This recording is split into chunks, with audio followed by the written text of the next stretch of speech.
Voy a comentar una tecnología de red de área extensa más, muy brevemente, porque igual que la anterior es compleja, de hecho es bastante compleja. Es lo que se llama ATM, ¿vale? Que nadie confunda las siglas de ATM, que son las siglas de Asynchronous Transfer Mode, o modo de transferencia asíncrono, aunque en inglés los cajeros automáticos se llaman así, Automatic Teller Machine, ¿vale? No tiene nada que ver. Bien, entonces, esto, lo fundamental es que esto es una tecnología de conmutación de paquetes, pero es una tecnología de conmutación de circuitos virtuales. Oh, fijaros, los circuitos virtuales se utilizan en algún sitio, sí, creedme, se utilizan, ¿vale? Recordad que teníamos circuitos y paquetes, y dentro de los paquetes yo hablaba de datagramas y circuitos virtuales, ¿vale? Ethernet hace básicamente conmutación de datagramas.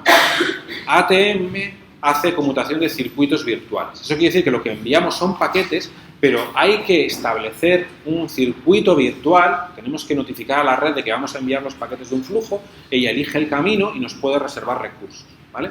Es una tecnología entonces que está a medio camino entre los paquetes, los datagramas puros y los circuitos de la red telefónica tradicional, ¿vale? Entonces, ¿por qué surge esta tecnología así? Y con ella, bueno, y otras, ya estaba el paradigma este de los circuitos virtuales. Pues fijaros, intenta tener características de los dos mundos, de la conmutación de datagramas y de la conmutación de circuitos. La conmutación de datagramas, yo comentaba, tiene una característica muy interesante que llamamos la multiplexación estadística, que es que cuando un usuario no está enviando, podemos enviar flujos de otros usuarios, ¿vale? Se entremezclan los envíos de los paquetes de unos con otros en el tiempo, y si unos usuarios no están enviando, podemos usar la capacidad disponible para enviar de otros.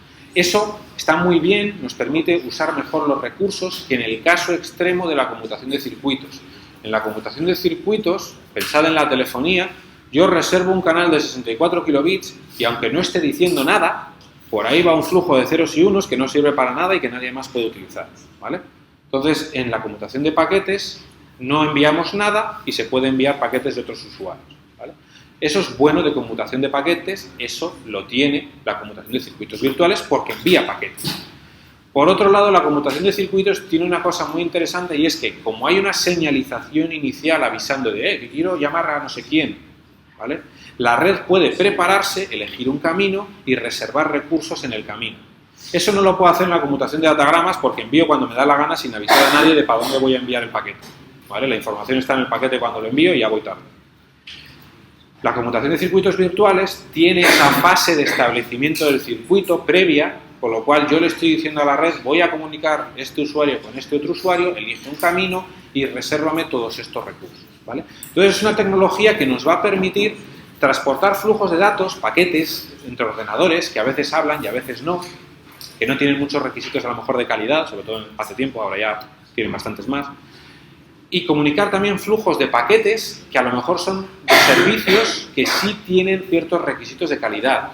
Una videoconferencia o una llamada de voz donde yo he convertido el flujo de bits, el flujo de 64 kilobits por segundo en paquetes, ¿vale? Entonces nos permite utilizar la misma solución tecnológica para múltiples servicios. Entonces esto se inventa en los años 80 intentando ser pues, la solución para todo, ¿vale? Es digamos, la solución de las operadoras, la tecnología que debía llegar hasta el ordenador del usuario, hasta el teléfono, hasta la cámara de videoconferencia, absolutamente a todo, porque daba tal capacidad de servicio, diferentes calidades, que cabía cualquier tipo de servicio, ¿vale? Entonces, permitiría transportar voz, vídeo, datos. ¿Qué problema tuvo? Pues que no consiguió llegar hasta el escritorio final, ¿vale? Eso quería decir que yo tenía que poner interfaces ATM en los PCs y adaptar las aplicaciones que entonces pues estaban desarrolladas para Ethernet o para IP a esa nueva tecnología en la cual antes de hablar con alguien tengo que pedirle a la red que me reserve recursos. ¿Y cuánto le pido a la red? Espera, en aquel entonces las operadoras, si les ibas a pedir algo no te iban a hacer ni caso, porque no se fiaban de que reservara recursos en su red. Entonces no llegó a buen puerto porque no pudo llegar hasta los extremos de usuario. Donde se ha quedado es en la red de área extensa, ¿vale? En lo que es la interconexión de redes, ahí sí tiene sentido, ¿vale? Interconectando redes, yo sí pido, oye, establéceme un circuito virtual entre estos dos routers extremos de la red de área extensa para interconectar estas dos LANs, ¿vale? Ahí sí tiene sentido. Es la tecnología que hay por debajo en la red de telefonía móvil 3G. ¿Vale? Por debajo la red de telefonía envía paquetes de este estilo en cuanto llegas a la estación base. ¿Vale? O sea, está desplegado. Probablemente ya no se vaya a desplegar mucho más y esté en desuso porque han aparecido otras soluciones tecnológicas con sus características y otras mejores. Es lo que va pasando, todo evoluciona, pero el equipamiento os lo vais a seguir encontrando y ciertos conceptos que aparecen en ATM, pues aunque no veáis ATM, vais a encontraros otras tecnologías que heredan los mismos conceptos, ¿vale? O la misma forma de resolver los problemas. Entonces, yo voy a comentar 2 o 3 cosillas sobre ATM. Lo primero, tiene un nuevo formato de paquete, evidentemente, ¿vale? Los paquetes en ATM, fijaros, son pequeñísimos. Tienen solo 53 bytes. Y algo que no hemos visto hasta ahora en otras tecnologías. Todos son del mismo tamaño. Todos los paquetes ATM, que llamamos celdas, son de 53 bytes, tamaño constante. Si no tienes suficientes datos para llenar uno, ya lo puedes rellenar con ceros o lo que te dé la gana, pero todos tienen que ser de 53 bytes. Hay diferentes motivos para esto. La eficiencia en la matriz de conmutación de los conmutadores, el reducir el retardo por ser pequeños, no vamos a entrar en ello, pues son más temas de eficiencia de red que ahora mismo no vamos a tratar. De esos 53 bytes, 5 son cabecera y 48 son datos. Fijaros que eso es un porcentaje de cabeceras bastante alto. Porcentaje de bytes de control frente a bytes de datos bastante alto. 5 de 53 es casi un 10%. ¿Vale?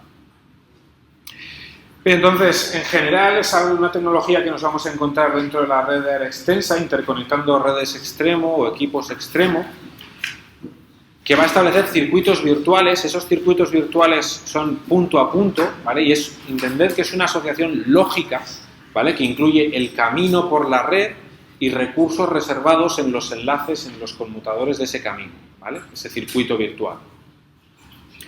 Esos circuitos virtuales normalmente son punto a punto, de un extremo a un extremo de la WAN.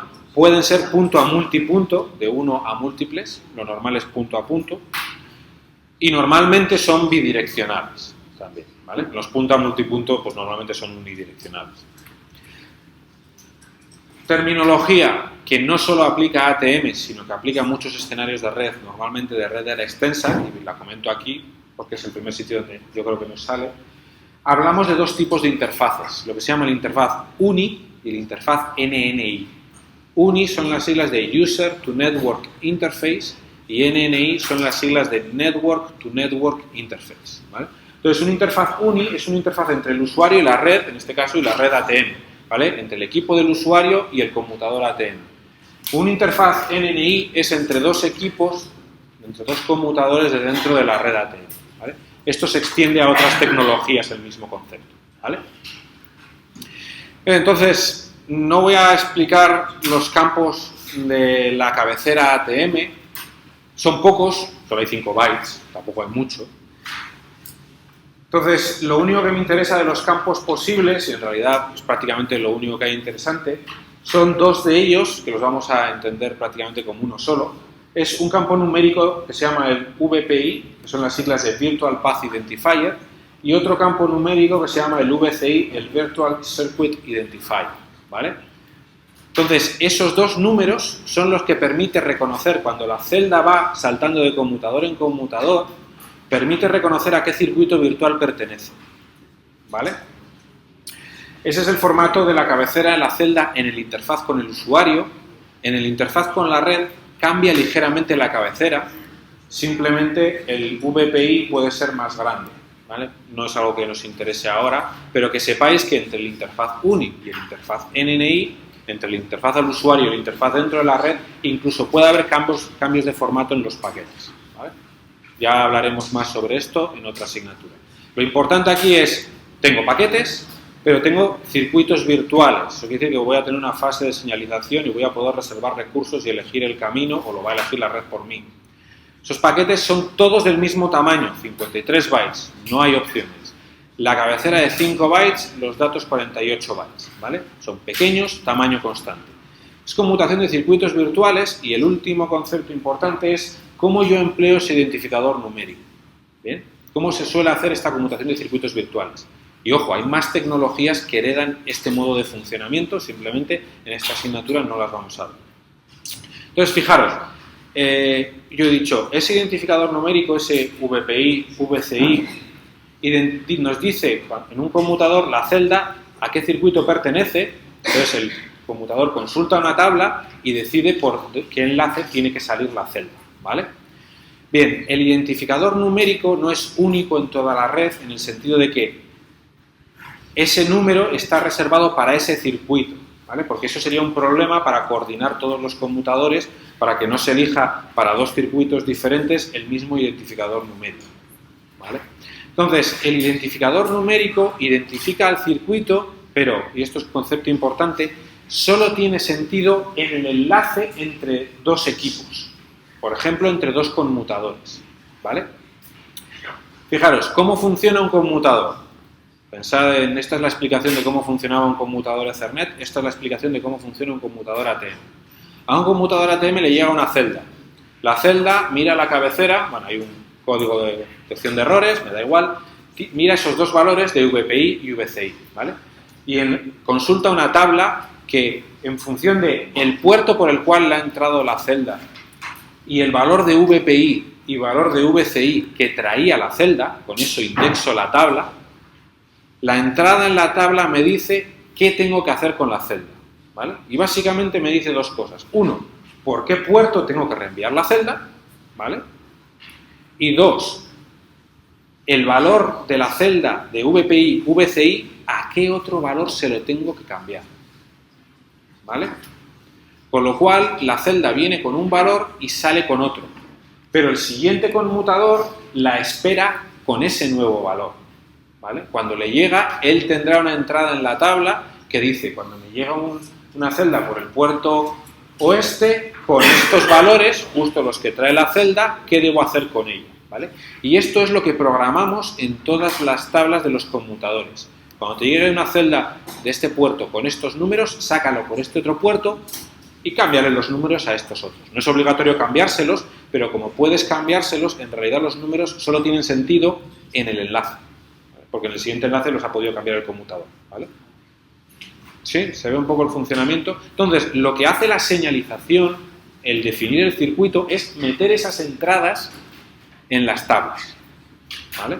Entonces, hay mecanismos de señalización para que pidamos un circuito a la red y elija un camino y cree las entradas en los conmutadores, o podemos hacerlo a mano.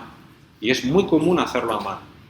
Es decir, que vas como administrador al conmutador y le metes los valores, y vas al siguiente y le metes los valores, ¿vale? Entonces, si el circuito virtual se configura a mano, es lo que se llama un circuito virtual permanente, o un PVC. Si el circuito virtual se configura de forma automática, es lo que se llama un circuito virtual conmutado o un SVC, ¿vale? Fijaros, si tenéis ADSL en casa, id a la configuración de vuestro router ADSL y en la configuración de la interfaz a Internet, de la interfaz WAN, en algún punto vais a ver el término PVC. Y en algún punto vais a ver VPI, VC. Y eso es porque ADSL dentro transporta celdas ATM. Pero eso lo veremos en otra asignatura.